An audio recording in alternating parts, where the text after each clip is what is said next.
Okay, Coach Lord is joining us along with Jaden Bradley and Anthony Del Orso. Coach, when you're comfortable, please start us off with some general comments about the game. Well, obviously, guys, it was a great game, an epic battle, and I respect Iowa State so much. I mean, I thought they played really well today. Their shot making, was, different than when we played them like 10 days ago, and they're a good team, and they were a very good version of themselves today, and they really made us dig deep.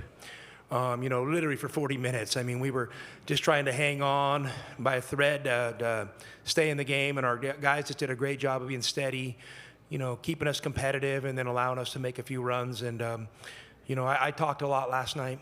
I think you guys need to talk to these guys. These guys were way better players than I'll ever be as a coach today. I mean, they were amazing and just handling that deal because, Iowa State's a team you really – you think you have a plan, it just doesn't work. And we have an acronym that we use, that I use a lot, FIO, figure it out. And we practice a lot of figure it out situations, and where the players got to kind of, in the moment, figure out the right plays to make with the right fundamentals. And when they do that, when they're figuring things out, complicated things, we're our best version of ourselves. So I'm appreciative of these two on my right, and I'll let you guys ask them some questions.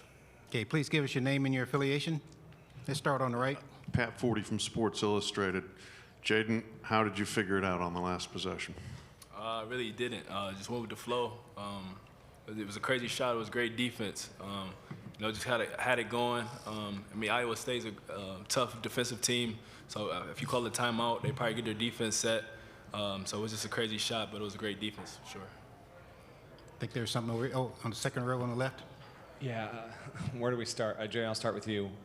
Were you expecting a timeout to be called there? I mean, was it just kind of go with the flow because of the previous 2 minutes? I mean, it was an insane run there, so just take us through your head a little bit of that, and if you were thinking the guy to your left there was going to give you show the timeout. It was a crazy 2 minutes, a lot of shot making, crazy plays, but I was just looking at Coach, seeing when he wanted, kind of communicated. He said go. I was trying to figure out what they were going to do. I mean, they were trapping all night, so just trying to read and react, and it was just a crazy shot. Well, when I looked at JB dribbling the ball up, he wasn't looking at me. He was waving everybody down, so I knew what we were doing. And I had made the mistake. I had a timeout. I use it or lose it in the first half, and I called it. And man, I think they had a 9-0 run after it. So, because they went up, and I knew they were going to trap, and we just didn't have the greatest timeout, let's put it that way. And we came out, and it kind of, we had worked really hard in that first half to get up 3, and we wanted to finish, tied or, up, and we ended up down 6. So I wasn't going to make the same mistake again. And giving JB some space, and he kind of played chess out there a little bit, moved the guys around where he wanted them, and he got to a spot. And, it's a shot we've seen him hit a lot this year. Jaden, if I could actually follow up and have you speak about your teammate here. Anthony, in the previous 4 games, he had 23 points total, 26 tonight. What kind of player is he, and what did you see out there on the floor? He's crazy, literally. But I'm proud of Deli. He had his ups and his downs this season, but we all believe in him. His shot-making ability, his defense has got so much better. We just trust in him. We just got so many guys that can get it going at any night, and tonight was Deli's night. Proud of the way he's going, and he's going to keep flowing from here. Let's go in the front row on the left. Michelle Gardner, Arizona Republic. Anthony, can you kind of talk about what it was like being in that kind of game where you're throwing a haymaker, making a 3, and Mansilovic is making a 3, and you guys just seem to be going blow for blow, and both of you were really hitting your shots tonight? Yeah, I mean, he's a great player, obviously great shooter. You've seen what he's done all year. 2 great teams ultimately going at it. I mean, Coach said it was like a chess match, like out there. Everyone was playing at their best and their highest intent, and he was making good shots, we were making good shots, and we were able to get it done. Let's go on the right. Drew Nixon, 96.5 The Fan. Anthony, to further expand on that, what does it feel like when you're like in that zone? Is it explain the confidence that you have when you've got it going, that you can just fire away from anywhere and you have the confidence that it's going in? Yeah, it's a great feeling. Obviously, you see a couple go down and you just keep getting more and more confidence. I mean, I said before, it's like shooting in the ocean, and you feel like you can't miss. And, JB and a bunch of other teammates found me in great spots, and I felt like I was open all the time, and I was able to knock them down tonight. Let's go over here on the left. Oliver Hayes, Bus Stampede. For Anthony, shooting from the corner is always nice, but when you're able to, turn to a fan or turn to your bench and, scream and celebrate and stuff like that, how does that feel to be able to get your emotions out after making a big play? Yeah, it feels great. Obviously, off the start we had a bit of a slow start. And I see, myself coming off the bench, that's something I got to bring to the team, get us going, whether that's scoring, passing, defense, whatever it is. But that emotion, we all feed off that. Coach emphasizes, giving energy and showing emotion, and that's something that I pride myself on and I can bring every night. And I'll just say, like, the shooting today, I want to give credit to Brian Thornton and Brett Yormark. To have the courage to try something new, and then even the bigger cojones to change it, really made a difference tonight. Just getting these guys playing on a surface they're comfortable with. But I don't think what was told yesterday is just, the different feel on the court caused them to overinflate the balls yesterday. So it was like tough shooting, you know what I mean? Like these guys, sometimes these Wilson balls, you play in the NCAA tournament, they're overinflated. It's really hard to get a good feel for them, and it feels like a brick a little bit. And so that's probably maybe one of the reasons there's a lot of bricks thrown up. Today, back on the natural surface, they're able to put the ball back at its normal, where it's supposed to be inflated, and you can see. And, Deli and I talked about it. I mean, when he's at Campbell, he played with that Wilson ball almost exclusively. So he's really comfortable with it, and that makes a difference, and that probably begs a bigger question. We probably should eventually, figure out how to have a unified ball among all the NCAA. I mean, it's crazy that we don't, because it does. The playing surface in the ball impacts the game more than people think, because these guys are, they're trained professionals, and they do this every single day. So how they feel matters to allow them to perform at their best. So I want to give a shout out to our conference leadership for having the courage to do that, because I think it allowed for a platform for a beautiful basketball game to happen tonight.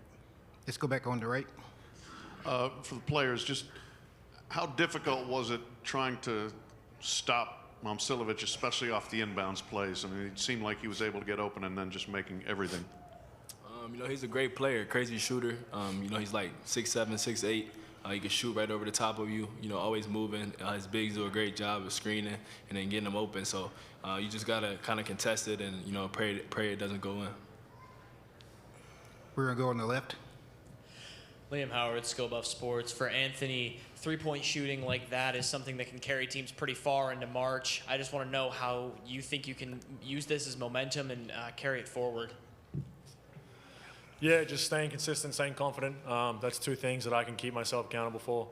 Doesn't take any effort, doesn't take anything other than mindset. And then I can rely on these guys. These guys have been there for me all year through the ups and downs, and they haven't lost any confidence in me. Coach hasn't lost any confidence in me, and that's what I can count on. I just got to go out there and give it my all. Let's go over here on the left again. Matthew Postins, Heartland College Sports. Coach, I'll ask the odd question. Do you know by how much PSI the balls are overinflated yesterday? I don't. I'm a feel guy. You throw me a ball, let me squeeze it a little bit, I'll tell you if it's good.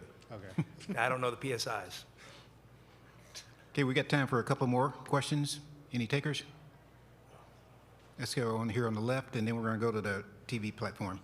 Just for both the players, that was arguably the best game of the entire season. I wonder if either of you think you've played in a game 40 minutes that matched the intensity shot making. Was that the best game that either of you have played in? For me, I think it was. Just the back and forth, Iowa State, their defense, the offense ability. Deli was hitting shots, Tobe was on the glass. Everybody contributed to this game. It was crazy. Yeah, I think, you play big games. We played a bunch of big games this year, and it just feels like it keeps on getting, tougher and tougher down the road. They were playing great, we were playing great, and you enter that kind of flow state. And guys just brought everything. There was multiple facets of the game other than just shooting that go unnoticed, but we definitely, pay attention to that. Okay, our last question will be on the TV platform. Coach, Nick Castellan, WDAF Kansas City. Tell me about tomorrow's game. You have a preference on who you want to match up, or what does it look you like? You think I'm falling for that trick? Oh my gosh. Here's what I'll say, and I'll say this half facetiously and half truth.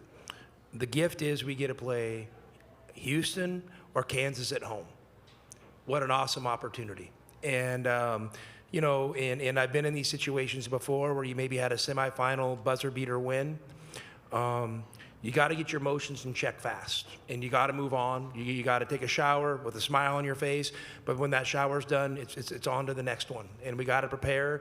We put ourselves in position to win a championship, and you don't get a lot of opportunities to do that over the course of the season. So tomorrow, deserves our best effort. And I know our staff and these guys are going to take it seriously. And we know tomorrow's game could be, I'm assuming it's going to be just as tough. And we're going to have to figure it out as we go. But I can't wait for that opportunity. Okay, Coach, thank you very much.